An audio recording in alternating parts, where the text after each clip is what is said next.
آیت نمبر 97 نحمدہ ونصلی علی رسولہ الکریم اما بعد اعوذ باللہ من الشیطان الرجیم بسم اللہ الرحمن الرحیم قالوا یا ابانا استغفر لنا ذنوبنا انا كنا خاطئین صدق اللہ العظیم۔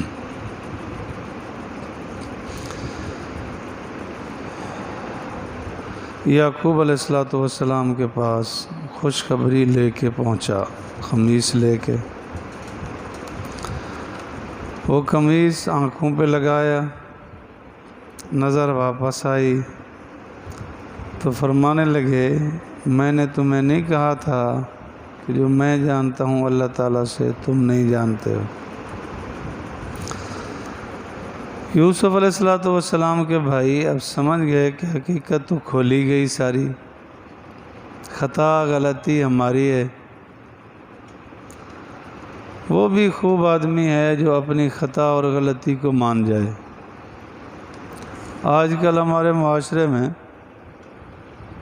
بالکل اپنی غلطی کو کوئی ماننے کے لیے تیار نہیں،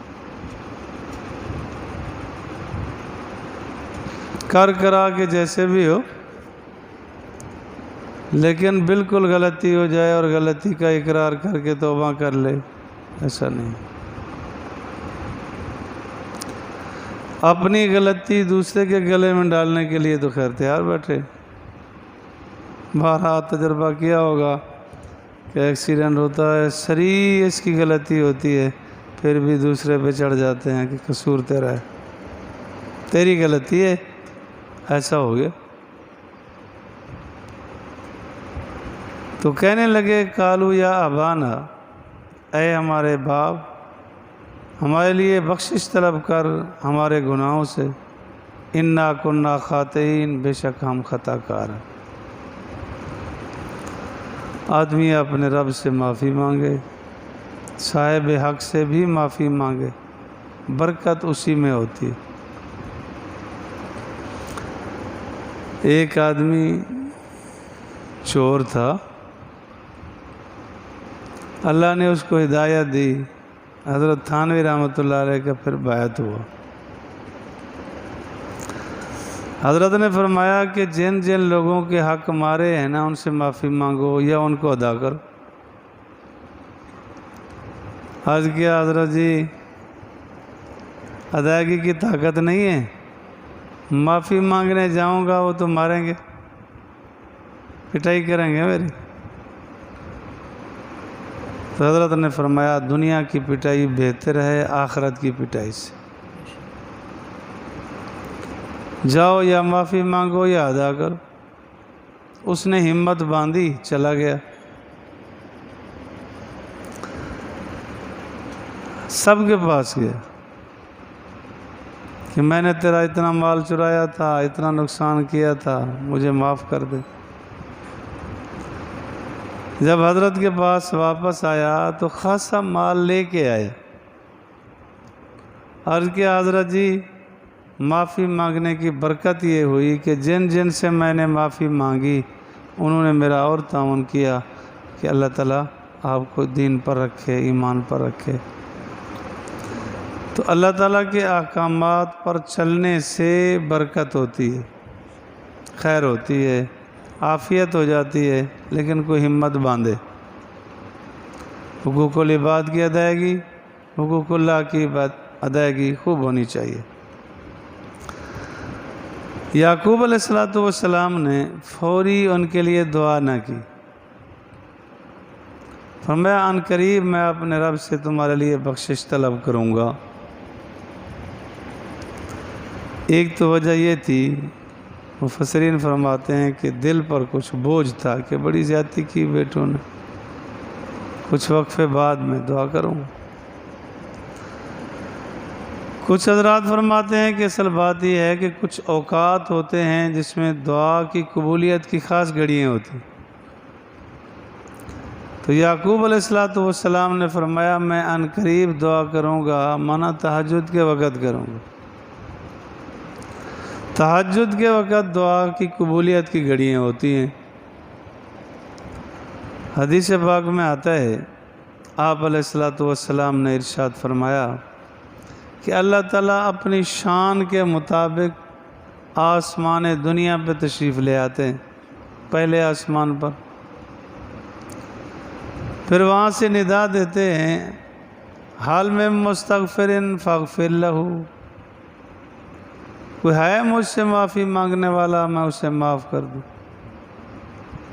سچ کہا ہم تو مائل با کرم ہیں، کوئی سائل ہی نہیں، دیں کسے کوئی راہ روے منزل ہی نہیں، کوئی مانگے تو عطا کرے۔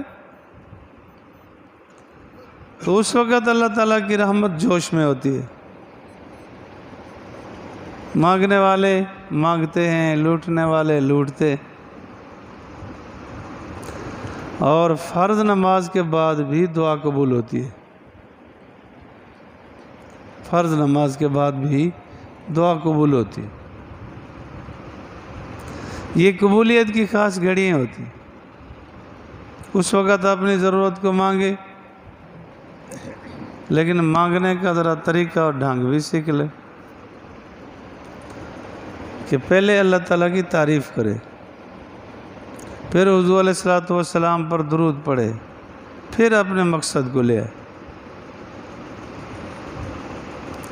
کسی سے اگر براہ راست کچھ مانگا جائے تو وہ دینے کے لیے تیار نہیں ہوتا، جائے اور کہے نکال بھی جلدی کر، اتنا پیسے نکال میں نے جانا ہے، وہ کہاں دیتا ہے؟ پہلے جا کے اس کی خوشامد کرتا ہے، تعریفیں کرتا ہے کہ چور صاحب ماشاءاللہ آپ سنا ہے بڑے سخی ہیں، بڑی آپ کی تعریف ہے، آپ کا نام ہے، یہ ہے وہ ہے۔ اب ماحول بنا لیتا ہے، پھر اس کے بعد کہتا ہے کہ جی اب وہ دے بھی دیتا ہے۔ تو اللہ تعالیٰ کی تعریف کرے، پھر حضور علیہ الصلوۃ والسلام پہ درود پاک پڑھ لے، اب اپنی ضرورت پیش کرے تو اللہ کی رحمت جوش میں اب قبولیت ہو۔ فرض نماز کے بعد ہاتھ اٹھا کے اجتماعی دعا مانگنا آپ علیہ السلام سے ثابت ہے۔ جتنا قیامت کا قرب آتا جائے گا اتنا ہی دین سے دور کرنے والے کثرت سے ہوتے جائیں گے، کبھی کچھ کبھی کچھ کبھی کچھ۔ حدیث پاک میں آتا ہے آپ علیہ الصلوۃ والسلام نے فجر کی نماز پڑھائی، یوں مڑ کے بیٹھے تو صحابہ کہتے ہیں کچھ آپ پڑھتے رہے، وہ سبحان اللہ الحمدللہ اللہ اکبر۔ آپ علیہ السلام نے ہاتھ اٹھائے، دعا مانگی، پھر چہرے انور پہ پھیرے، اس سے اور کیا ثبوت چاہیے؟ وہ جی اگر کہتے ہیں کہ دعا تو ثابت ہے نہیں، آپ علیہ الصلوۃ والسلام نے مانگی، صحابہ نے مانگی، اب کچھ نے چھوڑ دی ہے تو ٹھیک ہے۔ آپ علیہ الصلوۃ والسلام سے نفس دعا بھی ثابت ہے کہ ربنا آتنا فی الدنیا پڑھا، اور دعائیں آپ علیہ الصلوۃ والسلام سے ثابت ہیں، آپ نے پڑھی۔ اب آزادی ہوتی جا رہی ہے، کوئی نہیں مانگے نہیں مانگے۔ باقی اگر کوئی نہیں مانگتا، فرض سلام نماز کا سلام پھیرا، کسی کو کوئی ضرورت ہے اٹھ کے چلا گیا، اس پر کوئی لعن طعن نہیں مانگی، اپنے لیے نہیں مانگی بس۔ وگرنہ آپ علیہ الصلوۃ والسلام نے تو فرمایا دعا مخ العبادہ، دعا عبادت کا خلاصہ اور مغز ہے، چھوڑ کے چلا جاتا ہے تو مرضی۔ تو حضرت یعقوب علیہ الصلوۃ والسلام نے فرمایا قال سوف استغفر لکم، میں ان قریب تمہارے لیے اپنے رب سے بخشش مانگوں گا، انہ هو الغفور الرحیم، بے شک وہ بخشنے والا رحم کرنے والا ہے کہ اللہ تمہیں معاف کرے گا۔ آپ پیغام پہنچا کہ آ جاؤ، تو ساروں نے تیاری کی، اب یعقوب علیہ الصلوۃ والسلام کے پاس، یوسف علیہ الصلوۃ والسلام کے پاس وہاں پہنچے۔ انہوں نے انتظار گاہ بنائی تھی کہ اسی میں تشریف لائیں گے، پھر آگے لے جائیں گے۔ استقبال کے لیے روایات مختلف ہیں، 4000 سے 3 لاکھ تک کی روایات ہیں۔ اتنا لوگ یوسف علیہ السلام کے ساتھ استقبال کے لیے تشریف لے۔ کیا اعزاز دیا؟ بادشاہ بھی روایات میں ہے کہ خود آیا یوسف علیہ السلام۔ یوسف علیہ السلام کے پاس ابھی پہنچے۔ فلما دخلوا علی یوسف، جب وہ داخل ہوئے یوسف پر، آوا الیہ، انہوں نے اپنے پاس اپنے ماں باپ کو ٹھکانہ دیا، اس انتظار گاہ سے تشریف لے گئے جو مقام اور ٹھکانہ بنا رکھا تھا ان کی رہائش کے لیے۔ پہلے بھی شاید میں نے سنایا تھا، ایک صاحب مجھے واقعہ سنا رہے تھے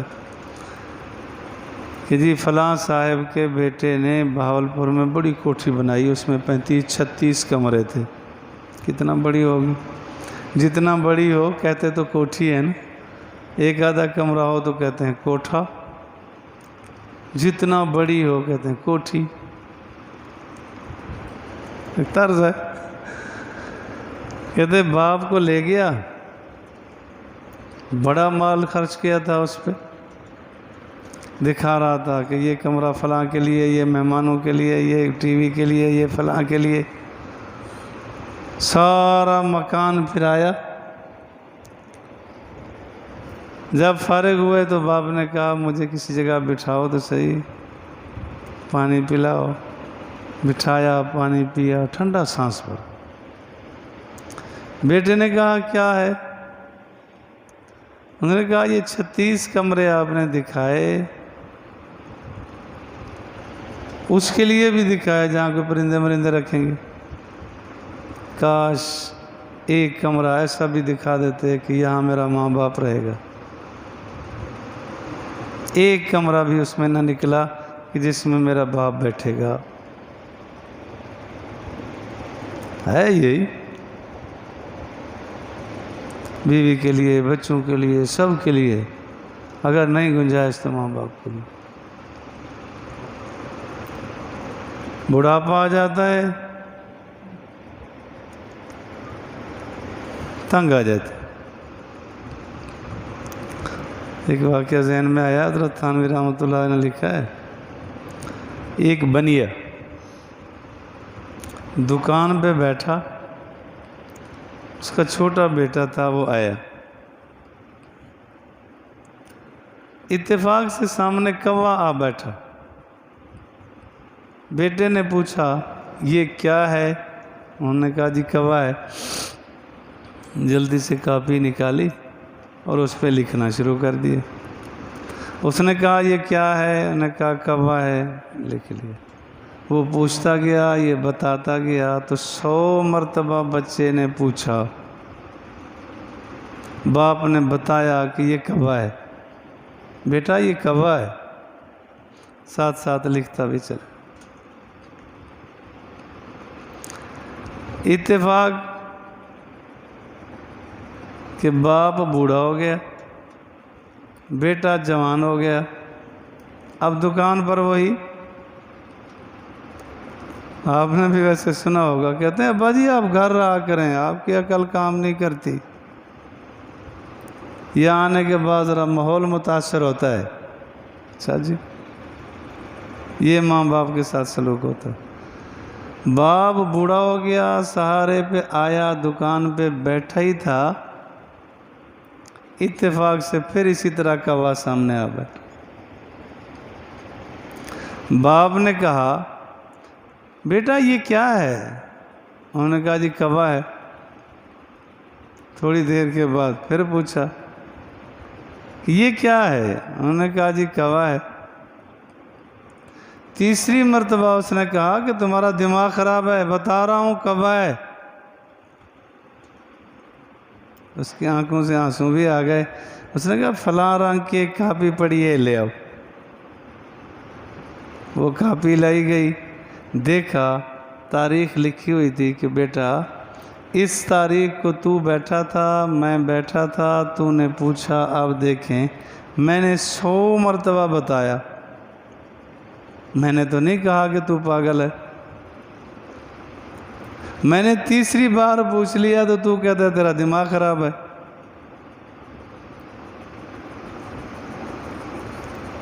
بالکل۔ غیر ممالک میں تو خیر ہے یہی کہ جب بابا بوڑھا ہو جائے کہتے پاگل خانے میں جمع کرواؤ، جان چھوٹی ادھر جمع ہو جائے گا، مرے یا جیے جدھر بھی۔ کچھ مصیبت یہ بھی ہے کہ وہ حلال زادے ہوں تو وہ احترام کریں، یہ بھی مصیبت۔ ہمارے ہاں بھی اب یہی ہونے لگا ہے، والدین کے ساتھ اچھا سلوک نہیں کیا جاتا، بہت ہی برا سلوک کیا جاتا ہے۔ قرآن تو کہتا ہے وَلَا تَقُل لَّهُمَا اُفٍّ، اف نہ کہو۔ اف کا معنی حضرت تھانوی رحمۃ اللہ علیہ فرماتے ہیں کہ باپ نے بلایا، بیٹے نے جی کے بجائے آگے کہا ہوں، یہ ہے اف۔ حضرت مجاہد رحمۃ اللہ علیہ فرماتے ہیں کہ اف کا معنی ہوتا ہے کہ باپ نے بلایا، ماں نے بلایا، بیٹے نے ماتھے پہ بل چڑھایا، منہ بنایا، تیور بدلے، یہ ہے وَلَا تَقُل لَّهُمَا اُفٍّ۔ حضرت احمد علی لاہوری رحمۃ اللہ علیہ فرماتے ہیں کہ اف سے اگر کوئی اور بھی نچلے درجے کا لفظ ہوتا تو شاید اللہ وہ بھی بول دیتے، لیکن آج کل وہی کہ کچھ بتا دیتے ہیں کچھ نہیں بتاتے، مگر نہ سلوک یہی کیا جاتا، بغیر پوچھے جو کچھ چاہتے ہیں کر دیتے ہیں۔ باپ روتا رہے، چیختا رہے، چلاتا رہے، کو بھی۔ ایک بڑھیا میرے پاس آئی، اپنے چک کیا، رو کے کہنے لگی مولانا صاحب آپ دعا کریں اللہ مجھے موت دے دے۔ میں نے کہا کیوں دعا کروں؟ تو کہنے لگی کہ جی مکان ہے ہمارا، بیٹے کہتے ہیں یہ بیچو اور ہمیں تقسیم کر دو، اسی میں ہم رہ رہے، تو دعا کرو میں مر جاؤں پھر آرام سے بیچیں گے، اپنا اپنا تقسیم کر لیں گے۔ اب میں کدھر جاؤں، مجھے کوئی رکھنے کے لیے تیار نہیں، جہاں جہاں لگے لہدے رہ رہے۔ استغفر اللہ العظیم، استغفر اللہ العظیم۔ فلما دخلوا علی یوسف آوا الیہ، اب اوے یا تو حقیقی ماں، بعض مفسرین فرماتے، لیکن راجح یہ ہے کہ یوسف علیہ السلام کی سگی ماں فوت ہو گئی تھی، یہ خالہ تھی۔ آپ علیہ السلام نے فرمایا الخالۃ کالام، خالہ ماں کی طرح ہوتی ہے، تب ماں کہا گیا اب اوائے، ماں باپ کو لائے، وقال ادخلوا، فرمایا داخل ہو جاؤ شہر میں، انشاءاللہ آمنین، انشاءاللہ اللہ چاہیں گے تو امن سے رہیں گے۔ اللہ مجھے اور آپ کو دینیات پر چلنے کی توفیق نصیب فرمائے، اور اخلاص اور للہیت اور والدین کا احترام کرنے